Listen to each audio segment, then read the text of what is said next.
32 años, hermanos.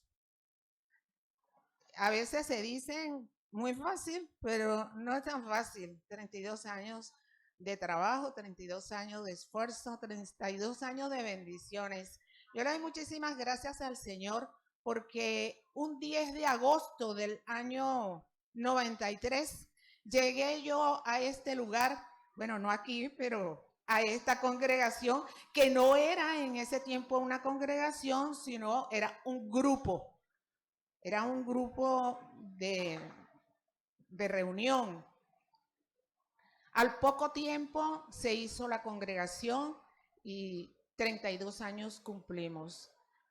Le doy muchísimas gracias al Señor por tanta bondad y tanto amor que ha tenido para con nosotros, y aquí nos sostiene a pesar de las pruebas, a pesar de las circunstancias difíciles.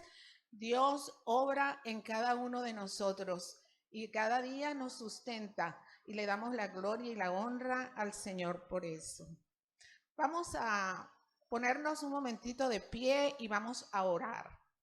Vamos a poner este tiempo en las manos del Señor, que ya está aquí con nosotros. Si usted lo puede ver, yo lo veo. Así que espero que cada uno de ustedes también lo pueda mirar y que, como dijo el canto, nos pueda llenar a cada uno. Bendito y amado Padre Celestial, Padre de gloria, de amor y de bondad, Padre bueno y maravilloso, Dios todopoderoso, te adoramos en esta hora, Señor. Te exaltamos y te honramos y te damos muchísimas gracias, oh Dios, porque estamos en este lugar y tú estás en medio nuestro. Gracias, Dios, por tu amor y bondad para con cada uno de nosotros. Síguenos bendiciendo, síguenos ayudando. Y en esta hora, Señor, abre nuestro corazón, nuestro entendimiento, para que tu palabra penetre, Señor, y podamos ser edificados. Que seas tú obrando en cada una de nuestras vidas y abriendo nuestro entendimiento para que podamos hacer las cosas como a ti te agradan. La gloria y la honra y la adoración sean para ti, en el nombre poderoso de Jesús. Amén, amén y amén. Pueden sentarse, mis hermanos. Un día,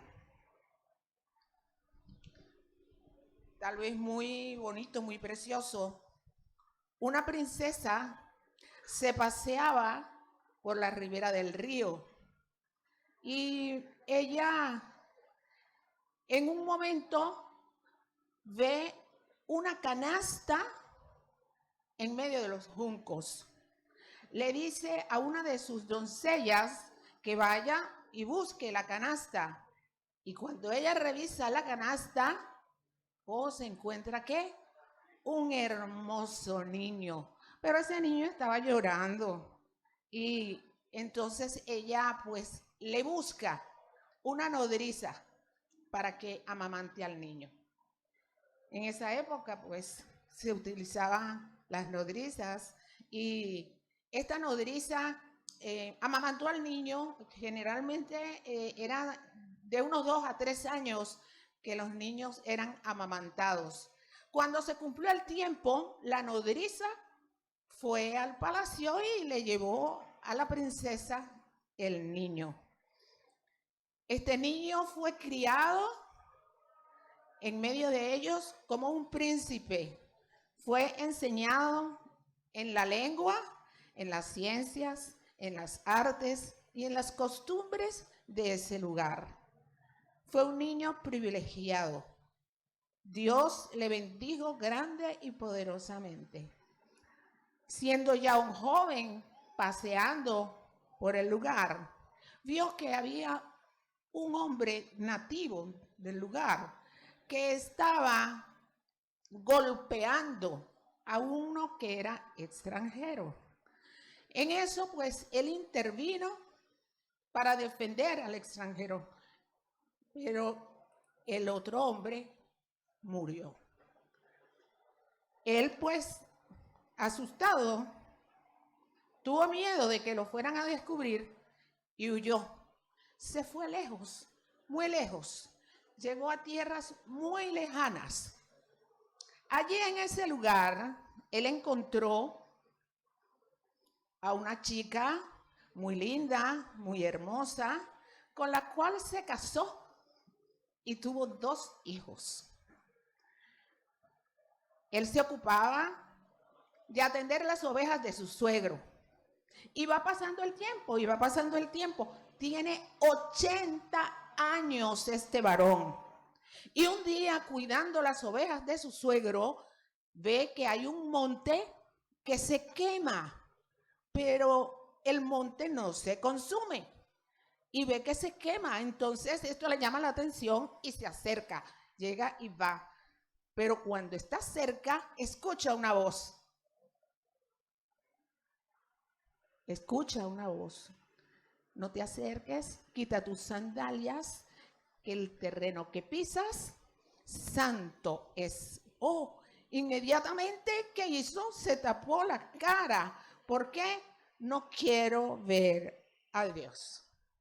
Primer encuentro de Moisés con el Señor. Maravilloso, maravilloso, porque en esta mañana traemos este ejemplo como un ejemplo del tema que vamos a tratar hoy. El tema nuestro hoy es la comunión con Dios. Vemos entonces que este hombre comienza con un acercamiento y vemos entonces la comunión con Dios. Pero, ¿qué significa comunión? Vamos a ver qué podemos entender.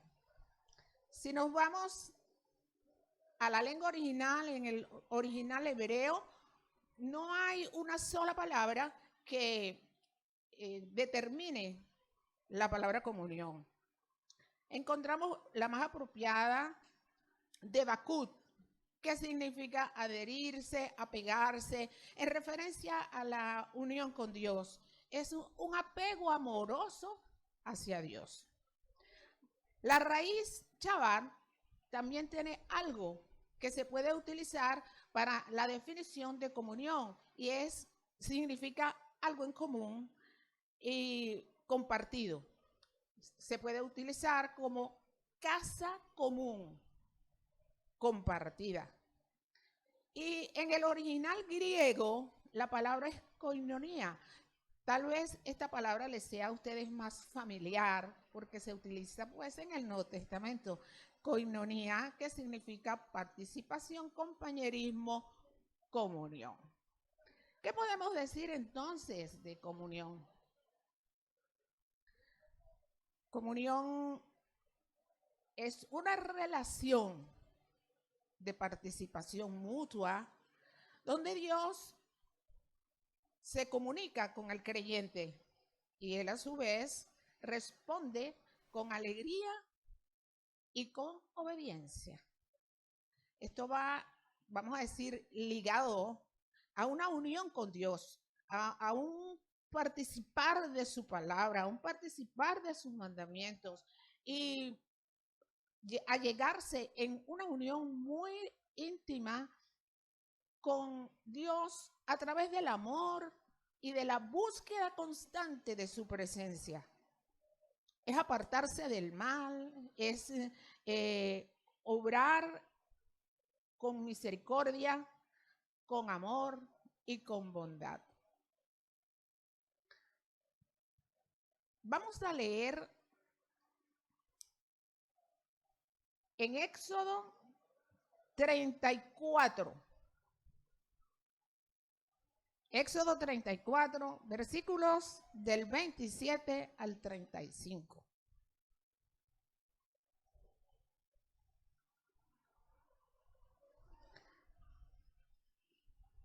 Leemos en el nombre del Padre, del Hijo y del Espíritu Santo.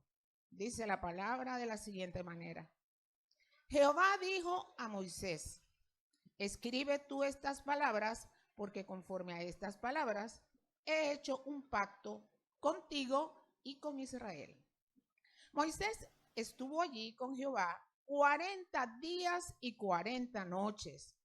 No comió pan ni bebió agua. Y escribió en tablas las palabras del pacto, los 10 mandamientos. Después descendió Moisés del monte Sinaí con las 2 tablas del testimonio en sus manos. Al descender del monte, la piel de su rostro resplandecía por haber estado hablando con Dios, pero Moisés no lo sabía. Aarón y todos los hijos de Israel miraron a Moisés y al ver que la piel de su rostro resplandecía, tuvieron miedo de acercarse a él. Entonces Moisés los llamó. Aarón y todos los príncipes de la congregación se acercaron a él y Moisés les habló. Luego se acercaron todos los hijos de Israel, a los cuales mandó todo lo que Jehová le había dicho en el monte Sinaí. Cuando acabó Moisés de hablar con ellos, puso un velo sobre su rostro. Cuando Moisés iba ante Jehová para hablar con él, se quitaba el velo hasta que salía. Al salir, comunicaba a los hijos de Israel lo que le era mandado. Al mirar de los hijos de Israel el rostro de Moisés, veían que la piel de su rostro resplandecía, y entonces Moisés volvía a ponerse el velo sobre el rostro hasta que entraba a hablar con Dios.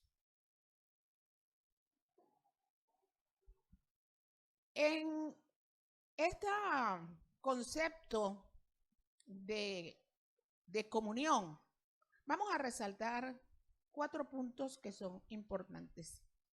En primer lugar, la participación mutua. Hemos dicho que es una relación de participación mutua. Esto significa Dios conmigo y yo con Dios. ¿Qué hace Dios en medio de la comunión? Dios nos guía, Dios nos habla, Dios nos instruye, Dios nos enseña, Dios nos muestra el camino. Dios obra en cada una de nuestras vidas. Pero también nosotros tenemos una comunión con Él, tenemos una relación con Él, hablamos con Él, le participamos nuestras cosas, nuestro sufrimiento, le participamos todo aquello que nos perturba, nuestras debilidades, nuestros planes, nuestros proyectos, todo aquello que hay en nuestro corazón, se lo participamos. Por lo tanto, hay una relación entre Dios y el hombre, entre Dios y el creyente. Hay también una unión con Dios. ¿Cómo es esa unión? Dios se acerca a nosotros porque Él quiere establecer una comunión con el ser humano. Entonces, ¿a través de qué se acerca Dios a nosotros? A través de su gracia. Como en Efesios 2, 8 y 9, nosotros podemos encontrar, a ver si el hermanito pone allí, Efesios 2, 8 y 9.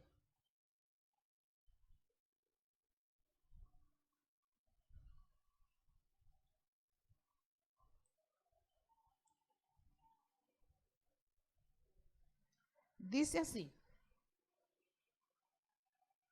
porque por gracia sois salvos. Comenzamos por allí, ¿verdad? Por gracia. Por eso se acerca Dios a nosotros, por gracia.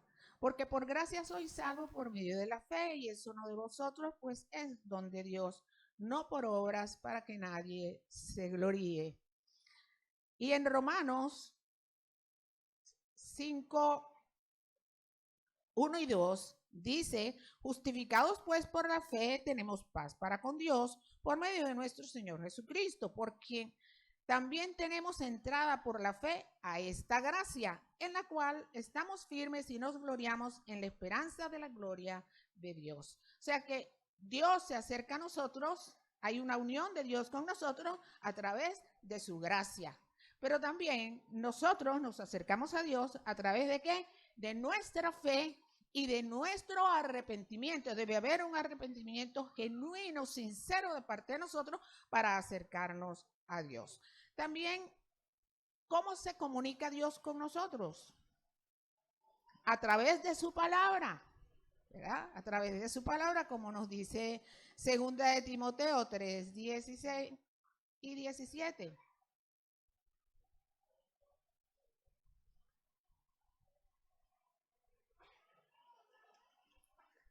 Toda la escritura es inspirada por Dios y útil para enseñar, para redarguir, para corregir, para instruir en justicia, a fin de que el hombre de Dios sea perfecto, enteramente preparado para toda buena obra.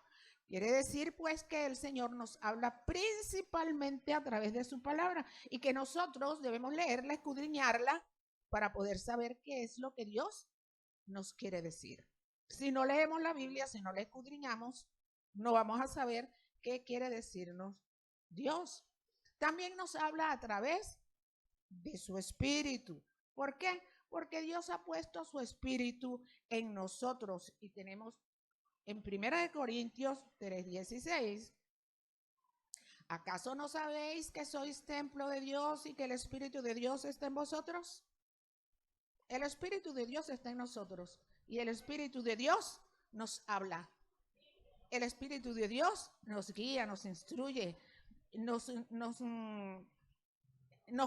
conduce y hace de nosotros unas nuevas personas con nuevas características que le agraden a Dios. ¿Cómo respondemos nosotros? Obediencia, gratitud, alabanza y adoración, y buscando siempre agradar a Dios. Siempre agradar a Dios. Así que debemos buscar del Señor, debemos acercarnos porque Él primero se acerca a nosotros y quiere que nosotros nos acerquemos a Él. Eso es lo que Él anhela. ¿Cómo era la comunión de Moisés con Dios? Ya lo hemos leído, ¿verdad?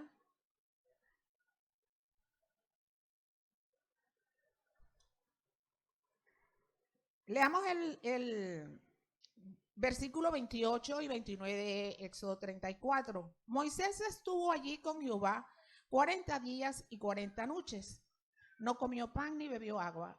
Y escribió en tablas las palabras del pacto, los 10 mandamientos. Después descendió Moisés del monte Sinaí con las 2 tablas del testimonio en sus manos. Al descender del monte, la piel de su rostro resplandecía por haber estado hablando con Dios. Pero Moisés no lo sabía. Moisés se acerca a Dios en el monte Sinaí, está 40 días, 40 noches, no come, no toma agua, está plenamente entregado a Dios. Dios le habla, Dios le hablaba a Moisés, dice la palabra, cara a cara, como habla el compañero con el compañero, así a pleno rostro, como hablamos nosotros. Qué bueno sería, ¿verdad? Poder hablar con Dios de esa manera. Pero tenemos también formas de hablar con Él, de acercarnos y tener esa comunión, como la tuvo Moisés en este momento. Él llegó, habló, entabló esa relación. Dios le habló, lo instruccionó, le dio todo. Dice acá lo que hemos leído. Dios hizo un pacto con Moisés y con Israel. Hizo un pacto. ¿Por qué hizo un pacto? Porque él quería tener comunión con el pueblo de Israel.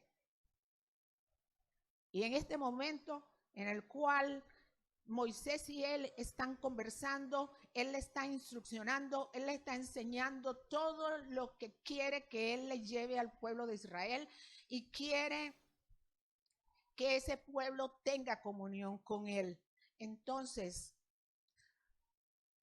la gloria de Dios se derrama de tal manera en ese lugar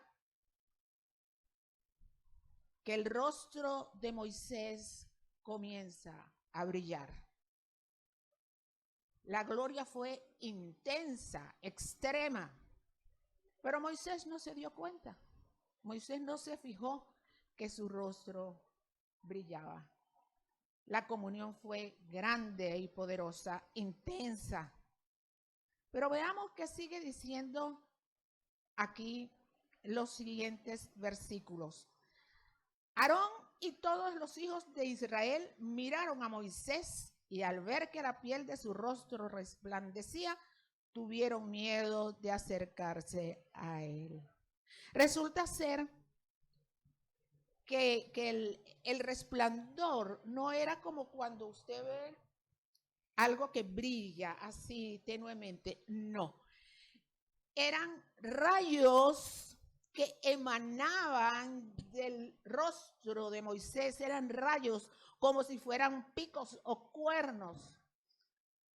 Era un resplandor intenso el que emanaba del rostro de Moisés, y por eso tanto Aarón, los príncipes y el pueblo en general se asusta, tiene miedo, porque vaya, tal vez primera vez que ven algo semejante. Sin embargo, pues Moisés llama a Aarón, llama a los príncipes, habla con ellos, le transmite lo que Dios le ha dado y posteriormente habla con el pueblo. ¿Qué le dio Dios a Moisés en el monte Sinaí para entregarle al pueblo de Israel? Dios está haciendo un pacto con Israel, y ese pacto no es un pacto eterno, es algo que va a ser sustituido porque es como la sombra de lo que ha de venir. Es un pacto condicional. Dios se compromete a bendecir a este pueblo, a cuidarlo, a protegerlo, si ellos obedecen todas las leyes que Él les manda. Todo el pacto, cada decreto, ellos tenían que cumplirlo. Era un pacto condicional, era un pacto que era limitado porque era solamente para el pueblo de Israel. Allí no intervenía más nadie. Era también un pacto perecedero, como les dije, sombra del que había de venir, un pacto que tenía que ser sustituido. Además, era un pacto incompleto. Se utilizaban sacrificios de animales para el perdón de los pecados. Pero ¿qué pasaba? Que había que hacer sacrificios diarios para poder recibir el perdón. Y una vez al año entraba el sumo sacerdote al lugar santísimo y primero ofrecía sacrificio por sus propios pecados, porque era un hombre pecador, y después por los pecados del pueblo. Entonces no era completo. Era un pacto que tenía sus debilidades. Aproximadamente unas 613 leyes eran las que componían este pacto. Podemos dividirlo en 3 grupos. El primer grupo, los ceremoniales, donde se veían todos los ritos y ceremonias del culto, todo lo referente a ofrendas, cantos, todo lo que se hacía en el culto, y también los sacrificios de animales. También en cuanto a la pureza, ellos tenían que mantenerse puros, y para eso tenían que saber qué los hacía impuros y cómo recuperar su pureza. También en cuanto a las restricciones alimenticias, habían cosas prohibidas y habían cosas permitidas. Luego también teníamos otro grupo, las leyes civiles, que eran las normas, todos los decretos que regían y regulaban toda la vida social, judicial y económica del pueblo. Y por último, el último grupo, las leyes morales. Las leyes morales estaban, fíjense, lo importante, fueron las que se escribieron en las tablas de la ley, las tablas del testimonio, los 10 mandamientos. Eso componía todo el pacto que hizo Dios con el pueblo de Israel. ¿Para qué? Para tener comunión con ellos. Ahora bien, fíjense ustedes, ¿qué hace Moisés? Moisés recibe de Dios y trae al pueblo. Primero Aarón, príncipes y el pueblo. Va a Dios y vuelve a traer. Dios usa a Moisés como un mediador entre él y el pueblo. Dios bendice a Moisés con esta misión. Él es mediador entre Dios y el pueblo. Ahora, ¿qué hizo Moisés con respecto a su brillo, al brillo de su cara? Veamos lo que dice la palabra del Señor. El versículo 33, vamos a leer del 33 al 35. Cuando acabó Moisés de hablar con ellos, puso un velo sobre su rostro. Cuando Moisés iba ante Jehová para hablar con él, se quitaba el velo hasta que salía. Al salir, comunicaba a los hijos de Israel lo que le era mandado. Al mirar a los hijos de Israel el rostro de Moisés, veían que la piel de su rostro resplandecía. Y entonces Moisés volvía a ponerse el velo sobre el rostro hasta que entraba a hablar con Dios. Él se ponía el velo mientras estaba con ellos, en el pueblo, pero se lo quitaba para hablar con Dios. Ahí se quitaba el velo. Ahora bien, ¿qué significado puede tener para nosotros ese velo? Hay tres cosas que vamos a ver. En principio, él se pone el velo para evitar que la gente vea los destellos, los brillos y no se asustara. Para eso se pone, en principio, para eso se pone el velo. En segundo lugar, hemos dicho que este pacto debía de ser sustituido. Ese brillo que tenía Moisés en su rostro no era permanente. Ese era un brillo que iba decreciendo. Iba decreciendo. ¿Y qué pasaba? Moisés no quería que el pueblo viera cómo disminuía el brillo de su rostro. ¿Por qué?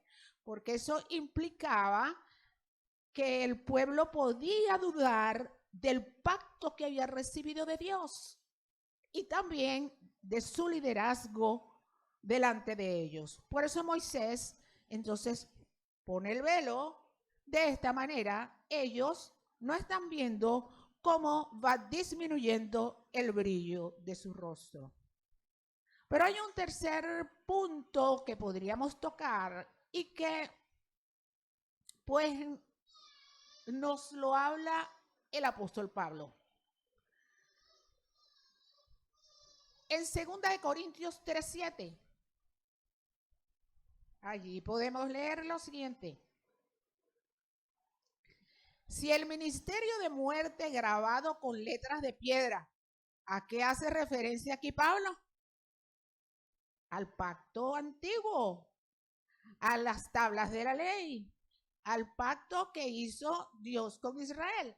Eso es lo que se refiere aquí Pablo y habla ministerio de muerte.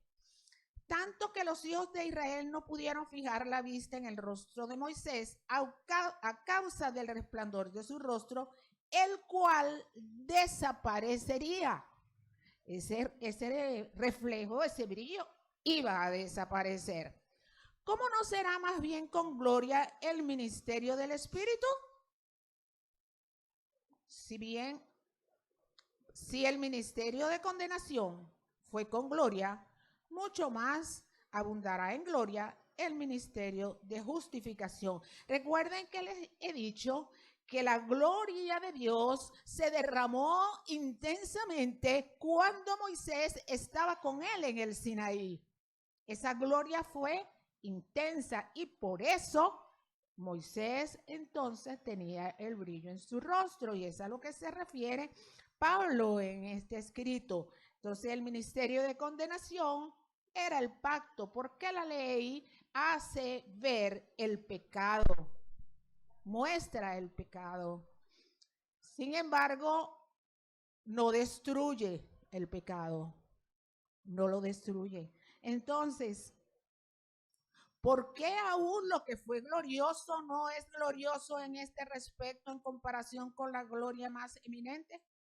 Si lo que perece tuvo gloria, mucho más glorioso será lo que permanece. Aquí, por supuesto, no lo nombra, pero ¿a qué está haciendo referencia Pablo aquí? Está haciendo referencia a un nuevo pacto, a un nuevo pacto. ¿Y cuál será ese nuevo pacto? Veamos qué nos dice Jeremías. Jeremías 31.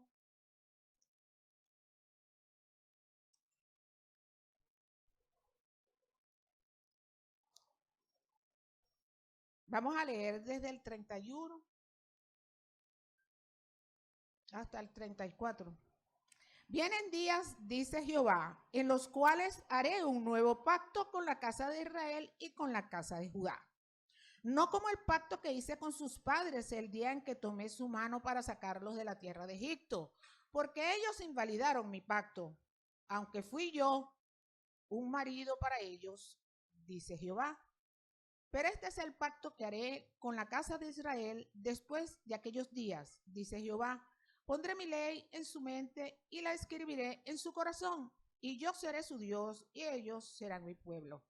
Y no enseñará más ninguno a su prójimo, ni ninguno a su hermano, diciendo, conoce a Jehová, porque todos me conocerán, desde el más pequeño de ellos hasta el más grande, dice Jehová, porque perdonaré la maldad de ellos y no me acordaré más de su pecado. Fíjense entonces las características de este nuevo pacto que está hablando aquí el profeta Jeremías y que es muy distinto al pacto que hizo Dios con el pueblo de Israel a través de Moisés. Pondré mi ley en su mente y la escribiré en su corazón. Yo seré su Dios y ellos serán mi pueblo. Pondré la ley en su mente y la escribiré en su corazón. A ver qué nos dice el profeta Ezequiel. Ezequiel 36, 26 y 27. El profeta Ezequiel nos dice lo siguiente: os daré un corazón nuevo y pondré un espíritu nuevo dentro de vosotros. Quitaré de vosotros el corazón de piedra y os daré un corazón de carne. Pondré dentro de vosotros mi espíritu y haré que andéis en mis estatutos y que guardéis mis preceptos y los pongáis por obra. Fíjense qué maravilloso poner su ley en nuestros corazones, quitar ese corazón de piedra, ese corazón endurecido, ese corazón malvado y poner un corazón de carne y poner un espíritu nuevo y pondré mi espíritu, pondré dentro de vosotros mi espíritu, dentro de vosotros. Qué maravilloso saber que Dios tiene todas estas bendiciones para con cada uno de nosotros. Pero veamos qué nos dice Hebreos 8:10. Por lo cual, este es el pacto que haré con la casa de Israel. Después de aquellos días, dice el Señor, pondré mis leyes en la mente de ellos y sobre su corazón las escribiré y seré a ellos por Dios y ellos me serán a mí por pueblo. Maravilloso, ¿verdad? Maravilloso saber que Dios tiene a bien poner todas sus leyes en nuestras mentes y escribirlas en nuestros corazones y haber puesto su Santo Espíritu en nosotros. Gracias le damos a nuestro Dios por tan hermoso gesto para con nosotros. Fíjense la diferencia entre este pacto y el pacto con Israel. Este es un pacto de gracia, un pacto de amor que hace porque de tal manera amó Dios al mundo que ha dado su Hijo unigénito para que todo aquel que en él crea no se pierda, mas tenga vida eterna. Por amor, por gracia. Este es un pacto de gracia, es un pacto universal, no es solamente con el pueblo de Israel, es con toda la humanidad, con todo aquel que crea, ponga su fe en el Señor Jesucristo. Es un pacto eterno, no va a ser sustituido, es un pacto que va a permanecer y es un pacto completo, no necesita de sacrificios diarios de animales. Un solo sacrificio se hizo, un solo sacrificio. El Cordero de Dios fue inmolado, fue llevado a la cruz. Allí, este Cordero dio su vida, único y verdadero. No más sacrificios. Era necesario que un ser humano pudiera ser sacrificado, pero un ser humano sin pecado, un ser humano limpio y puro. Y en la humanidad no había un ser que cumpliera con esas características. Tuvo que venir el Hijo de Dios a encarnarse, a hacerse un ser humano, uno igual a nosotros. Allí comenzó su sacrificio, a hacerse un ser humano, a hacerse ese ser que debía sacrificarse por toda la humanidad. ¿Cómo vino? Se encarnó. ¿Quién le dio la humanidad? María, su madre. No hubo ningún tipo de acción de varón en esa concepción. Dios, con todo su poder, engendró en María el ser que había de nacer. Sin pecado, porque no había acción de hombre, no había acción de varón, que es el que transmite el pecado a la humanidad.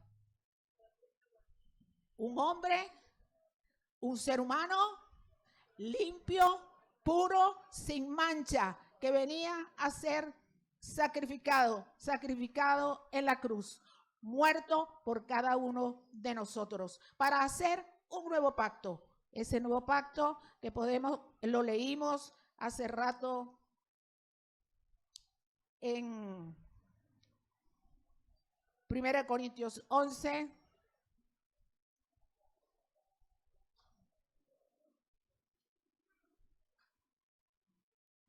Yo recibí del Señor lo que también os he enseñado, que el Señor Jesús, la noche que fue entregado, tomó pan y habiendo dado gracias, lo partió y dijo: tomad, comed, esto es mi cuerpo que por vosotros es partido. Haced esto en memoria de mí. Asimismo, tomó también la copa después de haber cenado, diciendo: esta copa es el nuevo pacto en mi sangre. Haced esto todas las veces que la bebáis en memoria de mí. Este es el nuevo pacto, pacto eterno, pacto completo, que no necesita sino un solo sacrificio fue necesario, un solo sacrificio. Y nos dice Hebreos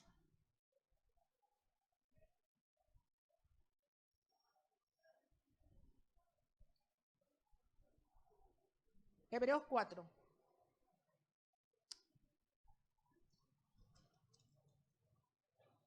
(14 al 16). Por tanto, teniendo un gran sumo sacerdote que traspasó los cielos, un gran sumo sacerdote, quiere decir que Jesús no solamente fue la ofrenda, fue también el sacerdote que puso la ofrenda, fue el sacerdote que hizo la ceremonia para ofrecer la ofrenda, que era Jesús, el Cordero de Dios. Jesús, el Hijo de Dios. Retengamos nuestra profesión. No tenemos un sumo sacerdote que no pueda compadecerse de nuestras debilidades, sino que fue tentado en todo según nuestra semejanza, pero sin pecado. Un solo sacrificio, no hace falta más. Un solo sacrificio por todos y cada uno. Él perdona nuestros pecados y se olvida, los echa a la mar. Se olvida. El pecado es destruido. Toda la diferencia de este pacto con el pacto anterior. Y dice, hay una invitación: acerquémonos pues confiadamente al trono de la gracia para alcanzar misericordia y hallar gracia para el oportuno socorro. Acerquémonos pues confiadamente. Acerquémonos, eso es lo que Él quiere que nosotros hagamos, que nos acerquemos a Él, que tengamos comunión con Él, que podamos vivir una vida santa delante de Él, que podamos nosotros ser santos como Él es santo, que tengamos pureza y reverencia, que podamos hacer siempre su voluntad, que haya una comunión intensa con Él. Eso es lo que Él quiere. Acerquémonos pues confiadamente al trono de la gracia. Tengamos nuestra mente, nuestro corazón puestos en Él. Va a brillar nuestro rostro tal vez como el de Moisés. ¿Creen ustedes que porque tengamos así una vida intensa con el Señor y nosotros y esa comunión y vamos y venimos y servimos y oramos y estamos al pendiente, ¿usted cree que nos va a brillar el rostro? Quisiéramos, ¿verdad que sí? Quisiéramos. Pero hay algo que es maravilloso y que Dios sí hace y que es como el brillo del rostro de Moisés. Así mismo debería de verse el fruto del Espíritu. Eso es algo maravilloso. ¿Sabe por qué? Ese es el carácter de Cristo que se desarrolla en cada uno de nosotros. ¿Y cómo se desarrolla? Por la búsqueda. Por esa búsqueda incesante, permanente que nosotros debemos tener con el Señor. Por esa búsqueda que nuestro corazón debe hacer para cada uno de nosotros. Es esa búsqueda, es ese acercarnos a Él con confianza, con temor a Él.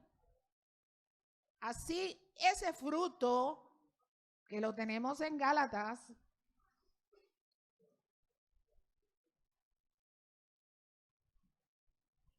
Gálatas 5:22, amor, gozo, paz, paciencia, benignidad, bondad, fe, mansedumbre y templanza.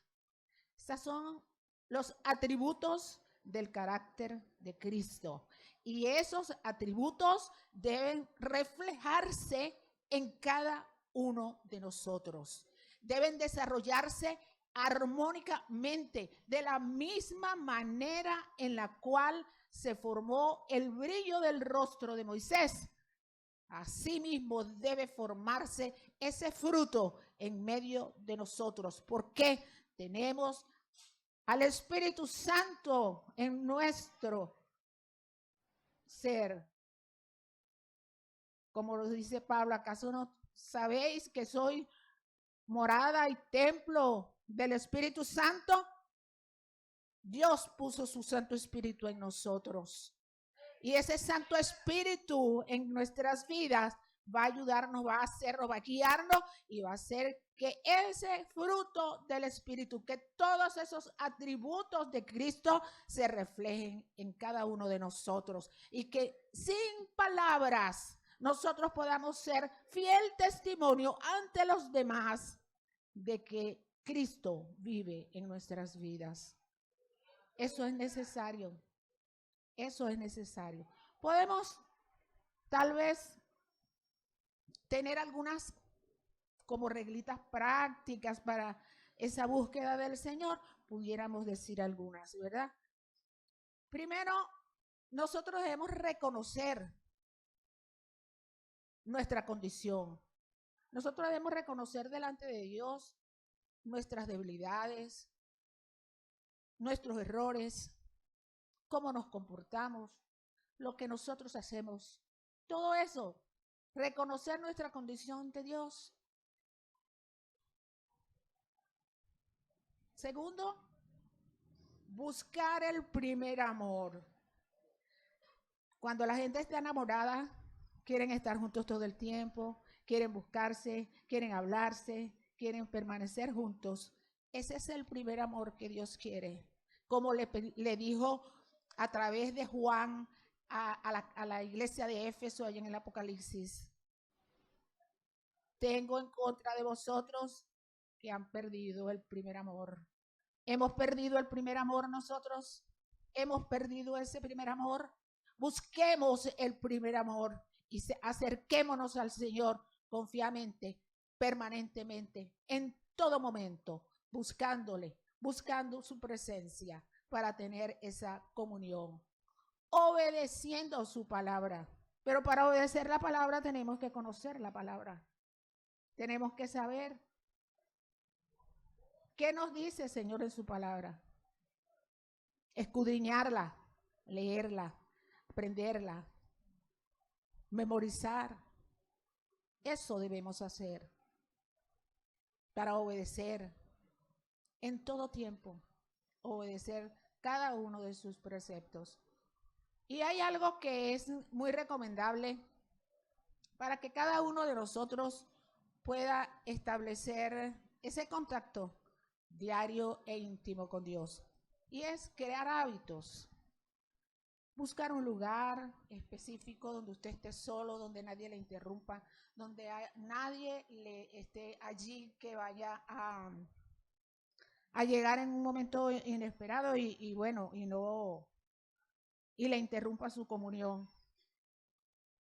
También, además del lugar, usted puede establecer un tiempo, una hora, de manera que sea apropiada para usted acercarse al Señor.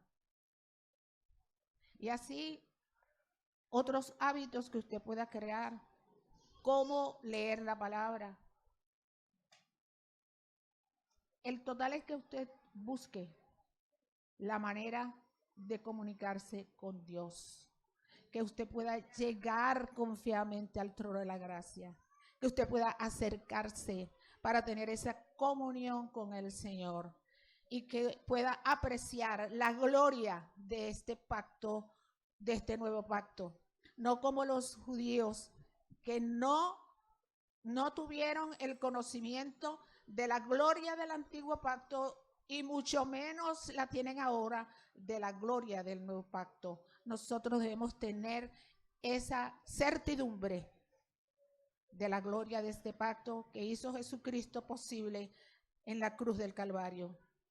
Ese sacrificio único y verdadero por el cual nosotros estamos aquí en esta hora, dándole honor, dándole gloria, dándole gracias por su amor incesante hacia nosotros, por esa búsqueda hacia nosotros, porque Él nos buscó primero, Él nos amó primero, Él está siempre luchando a nuestro favor. Acerquémonos pues confiadamente al trono de la gracia, hagamos esa fe para nuestro Dios, busquémosle. Él quiere tener un tiempo de comunión con cada uno de nosotros. Para eso hizo ese pacto. Él quiere tener ese tiempo. Él quiere tener ese acercamiento, ese apego con nosotros. Y asimismo nosotros debemos amarle, obedecerle, adorarle. Nosotros tenemos que agradarle, darle contentura, porque para eso Él tomó nuestro lugar y fue a la cruz a morir por nosotros. Tengamos esa comunión con nuestro Dios. Busquémosle para tener comunión con nuestro Rey de Reyes y Señor de Señores.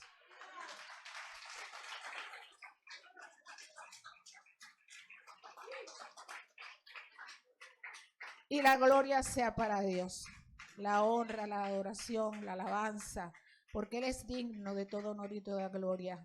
Nosotros debemos siempre serle fieles y obrar siempre a su favor, agradarle en todo. Somos sus hijos, Él nos ama, nos cuida, nos protege, nos guarda, nos ayuda, nos enseña. Él es grande y maravilloso. Debemos adorarle, debemos glorificarle en todo momento, debemos exaltarle, el merecedor de toda honra y toda gloria. Debemos tener esa comunión, ese apego, ese acercamiento hacia nuestro Dios. No podemos pasar un día que no lleguemos al trono de la gracia. Debemos hacer como David. que oraba 3 veces al día, 7 veces al día, que le cantaba, que le adoraba. Nuestro corazón debe estar dispuesto, siempre volcado hacia esa adoración y hacia esa alabanza hacia nuestro Dios, a esa búsqueda constante de nuestro Dios. Es importante que nosotros como hijos de Él tengamos esa disposición de tener comunión con nuestro Dios. Él quiere un acercamiento hacia nosotros. Respondámosle como Él anhela, como Él desea que nosotros le correspondamos, que seamos como Él quiere, que seamos como a Él le agrada, que le obedezcamos en todo y que podamos darle honor y gloria con nuestra mente, con nuestros corazones, con nuestras palabras, con nuestra actitud, y que podamos ser verdaderamente fieles, y que todas las personas que nos vean, que conozcan nuestra vida, puedan reconocer que verdaderamente Cristo mora en nosotros. Dios le bendiga, mis amados hermanos.